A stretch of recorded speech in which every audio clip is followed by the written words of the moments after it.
My name is Stella, a 32-year-old woman who has an unusual profession for some. I'm a fantasy writer. I'm not the kind of writer who's got their name plastered on billboards or anything, but I've got a solid group of readers who wait eagerly for my next book. I'm no J.K. Rowling or Stephen King, but I've carved out my own little corner in the world of fantasy literature. I've always been ambitious, always looking forward. I've never been one to settle for less, and I've worked hard to get where I am. Writing is my passion, my calling. It's what I was meant to do. There's something magical about creating new worlds, about bringing characters to life. It's hard work, but it's worth it. My husband, Mark, is a trader. He's not one of those Wall Street guys, but he works for a reputable trading company. He's good at what he does, and he's proud of it. We've built a comfortable life together. We're not rich, but we have everything we need. Mark is a practical man, always grounded in reality. He's the kind of guy who prefers numbers and facts over fantasies and dreams. He's always been supportive of my writing, but I don't think he's ever fully understood it. Lately, he's been distant, more interested in his phone than in me. I've tried to talk to him about it, but he just brushes me off. Then there's my sister Lily. She's 22, a whole decade younger than me, and she's still in college. Lily is studying to be a psychologist. She's always been fascinated by the human mind, by what makes people tick. She's bright, ambitious, just like me. I've always been proud of her, always supported her. I've even been paying for her tuition. I thought we had a strong bond, but I was about to find out just how wrong I was. My parents, they're simple, hard-working people. They've always done their best to provide for us. They're not perfect, but they're my family. They've always been there for me through the ups and downs. I could always count on them, or so I thought. Life was going okay, I guess. I was busy working on my next book, juggling household chores, and trying to keep my marriage from falling apart. I was stressed, sure, but I thought it was just a phase, something we'd get through. Mark and I began to move away from each other. Each day was the same. He'd return from work tired and irritable, his briefcase slapping against the wooden floor as he tossed it aside. His fingers would dance over his phone screen, a silent orchestra playing a tune only he could hear. Our conversations had been replaced by the dull hum of the television and the rhythmic tap of his thumb on the phone screen. "Mark, could you lend a hand with the dishes?" I asked one evening, my voice echoing in the kitchen. My fingers were pruned from washing, and my back ached from hunching over the sink. My day had been consumed by crafting fantastical worlds, my mind teetering on the edge of reality and imagination. "In a bit, Stella," he replied, his eyes never leaving the glowing screen. His voice was distant, as if he was in another world, a world where I didn't exist. "But I've been working all day, too," I protested. My words fell on deaf ears. His attention was elsewhere, swallowed by the digital vortex in his hands. Our conversations, once filled with laughter and shared dreams, had morphed into verbal duels. "You just don't understand, Stella," Mark would snap, his face contorting into a mask of frustration. His knuckles would turn white as he gripped his phone, his anger palpable. I'd stand there, rooted to the spot, my heart pounding in my chest. This wasn't the man I had fallen in love with. One evening, after a particularly grueling day of weaving tales and meeting deadlines, I found myself in the kitchen stirring a pot of spaghetti. A wave of dizziness washed over me, the room tilting on its axis. I clung to the countertop, my knuckles turning white. "Mark," I called, my voice barely a whisper. I felt weak, my body betraying me. Silence. I turned, my vision blurring at the edges. He was there on the couch, his phone, his constant companion, in his hand. Anger, hot and potent, welled up inside me. I was tired, I was unwell, and I felt alone in a house that was supposed to be a home. "Mark," I yelled, my voice piercing the silence. He jolted, his eyes wide. "What?" he snapped, annoyance etched on his face. "I'm not feeling well," I managed to say, my voice shaky. "I need your help." He sighed, a sound that echoed throughout the room. He put his phone down and helped me to the couch. He returned to the kitchen, his movements mechanical as he finished cooking. I watched him, a bitter taste in my mouth. This wasn't the life we had promised each other. It was a day like any other, or so it seemed. I woke up feeling like I'd been run over by a train. My body was heavy, my head was filled with cotton, and I just felt wrong. I decided to get checked out, thinking it was just a nasty bug or something. But the doctor's words hit me like a ton of bricks. "Cancer, cancer." I echoed, my voice sounding small and far away in the sterile room. I felt the world tilt on its axis, my mind struggling to comprehend the news. "Yes, Stella," the doctor said, his voice steady, his face a mask of professional sympathy. "We need to get you started on treatment right away." I was admitted to the hospital that same day. My world, which had already been shaky, was thrown into complete chaos. I was terrified, I was angry, and I felt so incredibly alone. Mark showed up at the hospital after work. He was agitated, tense, and there was something else about him that I couldn't recognize. "Maybe waiting, Stella," he stammered, his voice choked with emotion. I don't know what to say. I looked at him, really looked at him for the first time in a long time. He was here with me, and in that moment I realized that we were in this together, for better or for worse. I didn't know then that my sense of hope was false. The days blurred into weeks. I started treatment and it was brutal. I was always tired, always nauseous, but I was fighting. I was fighting for my life, for a chance to make things right. Mark was there, but he became different. He became fidgety, restless. He'd sit by my bed, tapping his foot incessantly, checking his phone every few minutes. He'd tell me stories to distract me from the pain, but his mind seemed to be elsewhere. I wish I could say that the diagnosis brought us closer, that it mended the cracks in our relationship, but it didn't. It just made everything more complicated, more difficult. My younger sister, Lily, had been making her rounds to the hospital. I'd like to think it was out of concern for me, but her visits quickly proved otherwise. One day she plopped down in the visitor's chair, her eyes glued to her phone. Without looking up, she said, "You know my birthday is coming up, right?" "Yes, Lily," I responded, a bitter smile playing on my lips. "I haven't forgotten." "Well, I've been eyeing this designer bag," she continued, finally looking up to meet my gaze. Her eyes held an expectation that made my stomach churn. "I hope you got me something good." "Lily," I replied, my eyebrows knitting together in disbelief. "I'm in the hospital. I haven't had a chance to go shopping." She rolled her eyes, a scowl forming on her face. "You've always been so selfish, Stella, always thinking about yourself."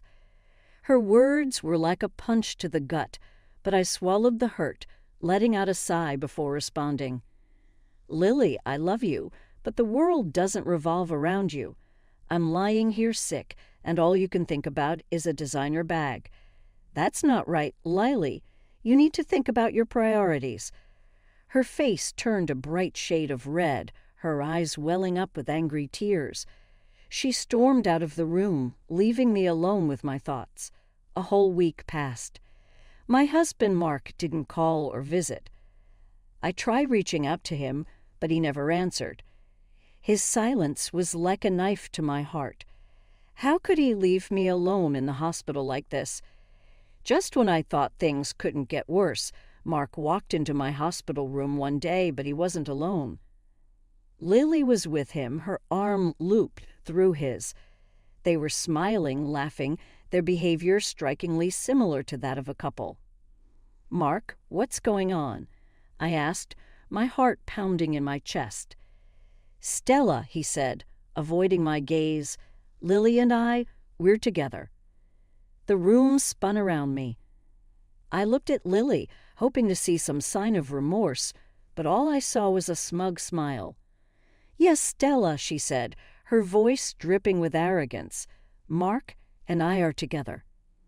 I felt a wave of anger wash over me, but instead of lashing out, I took a deep breath and said, "You're both adults and you can make your own decisions, but you both betrayed me and I won't stand for it." They didn't leave.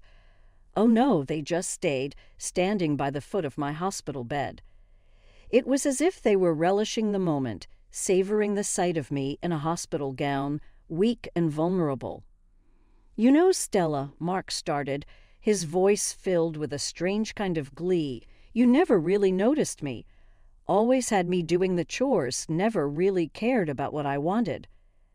I looked at him, my eyes narrowing. "Is that so?" I asked, my voice barely above a whisper. He nodded, his grin growing wider.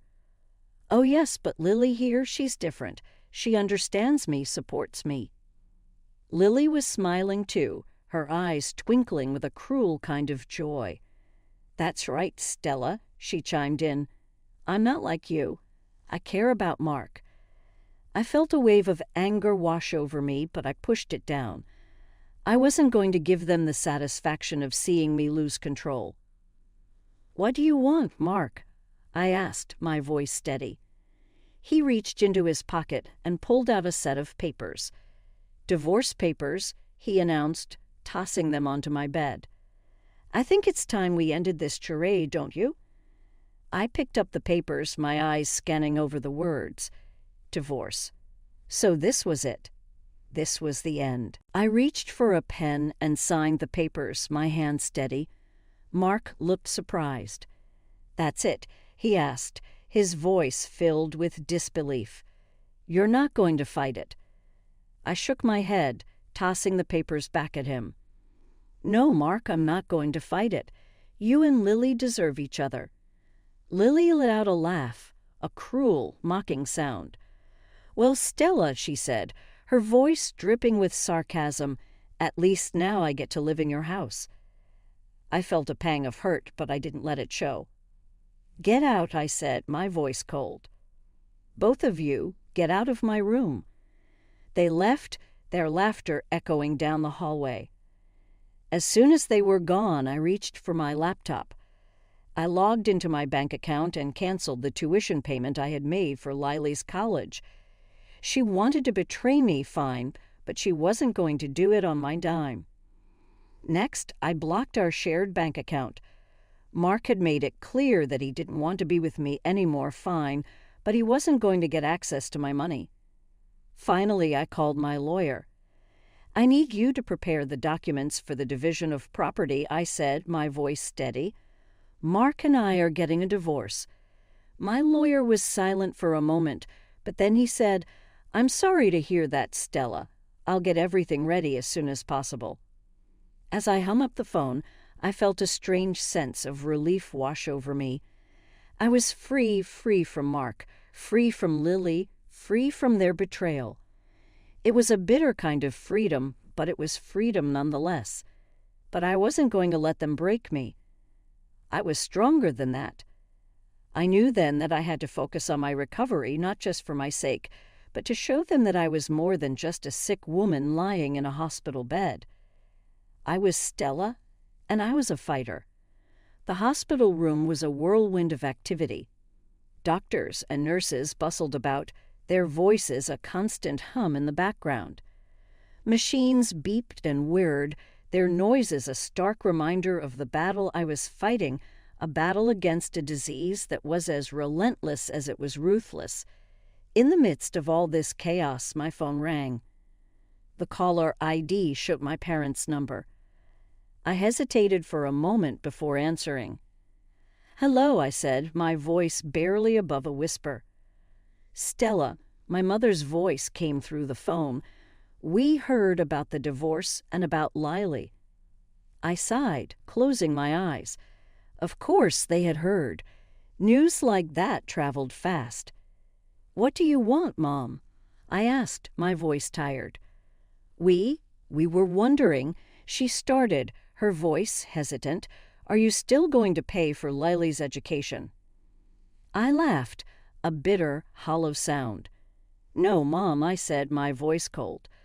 "I'm not going to pay for the education of the sister who stole my husband." There was silence on the other end of the line. Then my father's voice came through. "Stella, you can't be serious," he said, his voice filled with disbelief. "You can't just stop paying for her education." "I can, and I have," I replied, my voice steady. "I've already canceled the transfer." "But Stella," my mother started, her voice pleading, "she's your sister." "She was my sister," I corrected her. "She stopped being that when she betrayed me." There was more pleading, more attempts to change my mind, but I wasn't having any of it. I ended the call, my heart heavy with a sadness I couldn't shake off. I had my laptop with me, a constant companion in these trying times, and it was on its screen that I began to pour out my feelings. My pain, my anger, my betrayal. Every word I typed was a testament to the storm raging within me, a tangible manifestation of the hurt I was feeling. The pain of my husband's betrayal was a raw, gaping wound. I wrote about it with a brutal honesty, detailing every moment, every conversation, every shared glance that I had overlooked before. I wrote about the shock, the disbelief, the denial, and finally the acceptance. I wrote about how I had loved him, trusted him, and how he had thrown it all away for my sister. The pain of my sister's betrayal was a different kind of hurt. It was a betrayal of trust, of sisterhood, of shared childhood memories. I wrote about our shared laughter, our shared tears, our shared dreams, and how she had shattered it all with one selfish act. I wrote about the anger I felt towards her, the disappointment, the sense of loss. And then there was the pain of my parents' misunderstanding. The people who were supposed to be my pillar of support, my safe haven, were more concerned about my sister's education than my well-being. I wrote about the hurt their indifference caused, the loneliness, the feeling of being utterly alone in my struggle. Every word I typed was a catharsis, a release of the pent-up emotions threatening to drown me. I wrote about my pain, my anger, my betrayal, but I also wrote about my determination, my resilience, my will to fight. I wrote about the woman I was, the woman I had become, and the woman I aspired to be. In the midst of my darkest hour, I found my voice. I found a way to channel my pain into something creative, something powerful. I was no longer just a woman battling a deadly disease. I was a woman with a story to tell, a story of betrayal and resilience, of pain and strength. And so I wrote. I wrote until my fingers ached, until my eyes grew heavy with fatigue. I wrote until the words stopped coming, until I had poured out every last bit of my heart onto the pages of my book. As I closed my laptop, a sense of calm washed over me. I had done it. The sterile silence of the hospital room was shattered when the door burst open. In stormed Mark and Lily, their faces twisted into masks of rage and disbelief. Their appearance was a stark contrast to the clinical white of the room, a violent disruption to the quiet hum of the machines monitoring my vitals. "What the hell, Stella?" Mark's voice echoed in the room, his words hanging in the air like a toxic cloud. He was waving a piece of paper in his hand, a bank statement that showed the halted payments for Lily's tuition. I looked at him, my eyes cold and unyielding. "It's a bank statement, Mark," I replied, my voice steady even as my heart pounded in my chest. "You're a smart man, you can figure out what it means." His face reddened, his jaw clenching in anger. "You stopped the payments for Lily's tuition," he accused, his voice filled with outrage. "You can't do that." The sound of my laughter cut through the tension in the room. It was a harsh, bitter sound devoid of any real humor. "I think you'll find that I can," I retorted, a smirk playing on my lips, and I have. "You two will have to sort out your own finances now." Lily, who had been standing silently by Mark's side, finally found her voice. "Stella, I need that money," she pleaded, her eyes wide with desperation. "I can't finish my degree without it." I turned my gaze to her, my eyes hard. "Well, Lily," I replied, my voice icy, "you should have thought about that before you decided to betray me. Actions have consequences." Mark was fuming now, his fists clenched at his sides. "You can't do this to us, Stella," he growled, his voice low and threatening. I raised an eyebrow, unfazed by his anger. "I think you'll find that I can," I told him, my voice calm and steady. "And just so you know, I'm selling our house, so I suggest you start looking for a new place to live."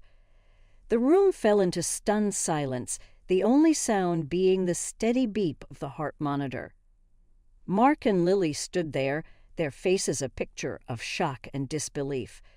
The reality of their situation was finally sinking in. Without another word, they turned and left, their footsteps echoing down the hospital corridor. The door closed behind them with a soft click, restoring the room to its previous silence. As I settled back into the hospital bed, a sense of relief washed over me. I had done it. I had stood up to them, stood up for myself. It was a small victory in the grand scheme of things, but it was a victory nonetheless. And as I closed my eyes, a small smile played on my lips. I was taking control of my life again, and it felt good. Months had passed since the confrontation with Mark and Lily. The bitterness of their betrayal had faded, replaced by a sense of peace and contentment I hadn't felt in a long time. I was cancer-free, the disease that had once threatened to take everything away from me now just a distant memory. I sat in my new house, a quaint little place that I had bought with the profits from my book. It wasn't as grand as the house I had shared with Mark, but it was mine. Every inch of it was a testament to my survival, my victory. My book, a tell-all about my journey, was a hit. People loved it, and the royalties were rolling in. I had even been featured on a couple of talk shows, sharing my story with the world. It was surreal, the way my life had turned around. One day, as I was sipping coffee in my kitchen, the doorbell rang. I opened the door to find Mark standing there, looking lost and defeated. He had lost weight, his clothes hanging loosely on his frame. "Stella," he started, his voice shaky. I need to talk." I looked at him, my eyes showing no sympathy. "What is it, Mark?" I asked, my voice devoid of any warmth. He swallowed, his Adam's apple bobbing in his throat. I messed up, Stella," he confessed, his eyes downcast. "Lily and we broke up. She's moved back in with your parents." I couldn't help but feel a sense of satisfaction. Karma had finally caught up with them. "And why should I care, Mark?" I asked, my voice cold. He looked up at me, his eyes pleading. I just wanted to apologize, Stella," he said, his voice barely above a whisper. I'm sorry." I stared at him for a moment, taking in the sight of the man who had once meant the world to me. He was a shadow of his former self, broken and defeated, but I felt no pity for him. "Your apology means nothing to me, Mark," I told him, my voice firm. "You made your bed, now lie in it." With that, I closed the door in his face, leaving him standing on the porch. I returned to my kitchen, my coffee now cold, but I didn't care. The sweet taste of victory was far more satisfying. As I sat there sipping my cold coffee, I couldn't help but smile. I had come out on top, stronger and happier than ever. I had survived the betrayal, the disease, and come out the other side a better person. I had tasted victory, and it was sweet. I had won. And as I looked around my new house, my new life, I knew that I had finally found my peace. I was content, happy, and for the first time in a long time, I was truly free. And so my story ends here, not with a bang, but with a quiet sense of satisfaction. A victory not just over my disease, but over the people who had tried to bring me down. A victory that was all the more sweet because it was mine and mine alone. I had won, and the sweet taste of